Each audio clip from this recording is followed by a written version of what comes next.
వేదిక మీద ఉన్న పెద్దలకు,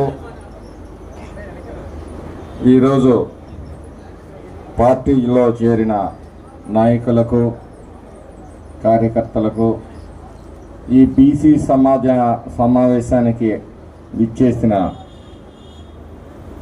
మరి బీసీ సోదర సోదరీమణులందరికీ హృదయపూర్వకమైన నమస్కారాలు. పెద్దలు చాలా విషయాలు చెప్పారు.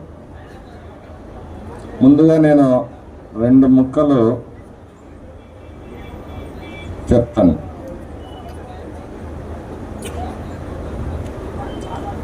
సమాజంలో ఆ రోజు అన్న ఎన్టీ రామారావు గారు, నేను తెలుగుదేశం పార్టీ తరఫున సగర్వంగా చెప్పగలిగేది ఏంటంటే, సామాజిక న్యాయం కోసం పాటుపడ్డ పార్టీ ఏదన్నా ఉందంటే తెలుగుదేశం పార్టీ. మీరు ఎలా అని అడిగితే, ఆ రోజు అన్న ఎన్టీ రామారావు గారు ఈ రాష్ట్ర ఆత్మగౌరవాన్ని కాపాడాలనే ఒక నినాదంతో సమాజంలోని ప్రజలను దేవుళ్ళుగా, సమాజాన్ని దేవాలయంగా భావించిన వ్యక్తి స్థాపించిన పార్టీ 42 సంవత్సరాలు పూర్తి చేసుకుంది. మాటలకే పరిమితం కాలేదు సామాజిక న్యాయం అనేది తెలుగుదేశం పార్టీ. ఆ రోజు సమాజంలో ఉన్న రుగ్మతలను పారదోలే ప్రయత్నంలో మరి ఒక భాగంగా ఆ రోజు పటేల్ పట్వారీ వ్యవస్థని, అంటే మన దగ్గర ఉన్న మున్సిపల్ కరణం వ్యవస్థని మరి ఎంతో ధైర్యంగా రద్దు చేసింది. అయితే మన దగ్గర మున్సిపల్ కరణాల వలన అంత ఇబ్బంది లేకపోవచ్చు, కానీ తెలంగాణ ప్రాంతంలో ఈ పటేల్ పట్వారీల వలన ప్రజలు అనేక ఇబ్బందులను ఎదుర్కొన్న తరుణంలో రద్దు చేసినప్పుడు చాలామంది తెలుగుదేశం పార్టీ వాళ్ళు కూడా ఇది పార్టీకి ఎటువంటి చేటుగాలం తీసుకొస్తుందని భయపడ్డారు. ఎందుకంటే పెత్తనం అంతా కూడా వాళ్ళ చేతుల్లో ఉంది ఆ రోజు అక్కడ. అంతేకాదు,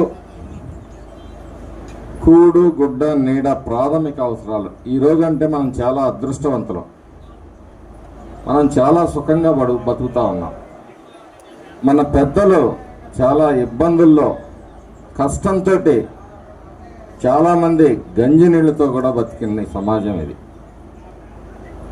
అలాంటి సమాజంలో అంటే అది 18, 24, 42 సంవత్సరాల క్రితం కూడా చాలామంది కడుపు నిండా తినటానికి మరి బియ్యం గింజ కూడా దొరకని పరిస్థితి.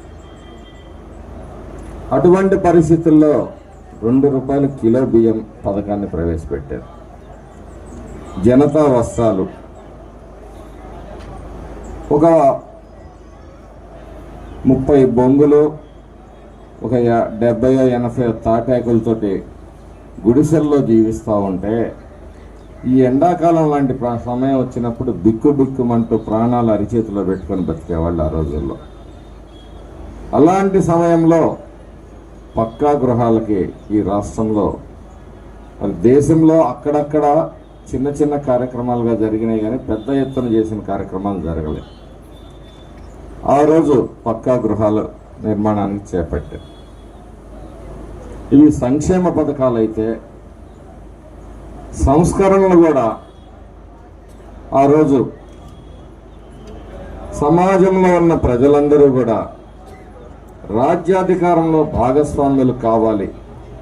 కొందరు అధికారాన్ని అనుభవిస్తుంటే కొందరు మరి రాజ్యాధికారానికి, పదవులకి, అధికారానికి, ప్రజాస్వామ్యంలో దూరంగా ఉండటం అనేది తప్పు అనే ఒక నిర్ణయంతో ఆ రోజు స్థానిక సంస్థల్లో ఎస్సీ, ఎస్టీ, బీసీ, మైనారిటీ వర్గాలకు మరి ఈరోజు వైసీపీ సామాజిక న్యాయం అని చెప్పి మాట్లాడుతా ఉంది. ఏ వర్గానికి న్యాయం చేసింది సామాజికంగా ఇక్కడ వైసీపీ అధికారంలోకి వచ్చిన తర్వాత ఒక్క మార్పుని చెప్పండి. ఆ రోజు సమాజంలో సగభాగమైన ఆడబిడ్డల కోసం ఆస్తిలో సమాన హక్కు కల్పించారు. అలాగే విద్య ఉద్యోగాల్లో మహిళలకు రిజర్వేషన్లు కల్పించారు. అలాగే మాండలిక వ్యవస్థను తీసుకొని వచ్చి పరిపాలనా సౌలభ్యం కోసం మాండలిక వ్యవస్థను తీసుకొచ్చారు. సంక్షేమ పథకాలు మరి కొన్నింటిని తెలుగుదేశం పార్టీ డ్వాక్రా మహిళలకు కానీ డ్వాక్రా సంఘాన్ని స్థాపించడంలో కానీ, అలాగే మరి సింగిల్ విండో విధానం కానీ, డ్వాక్రా మహిళలకి మరి సంఘాలని ఏర్పాటు చేయటం కానీ, దీపం పథకం కానీ, పసుపు కుంకం లాంటి ఇవన్నీ కొన్ని సంక్షేమ పథకాలు.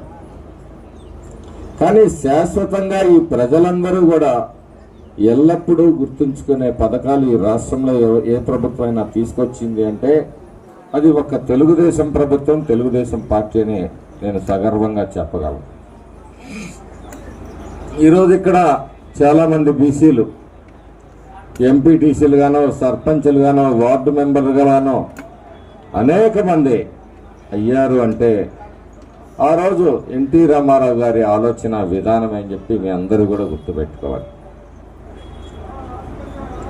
మరి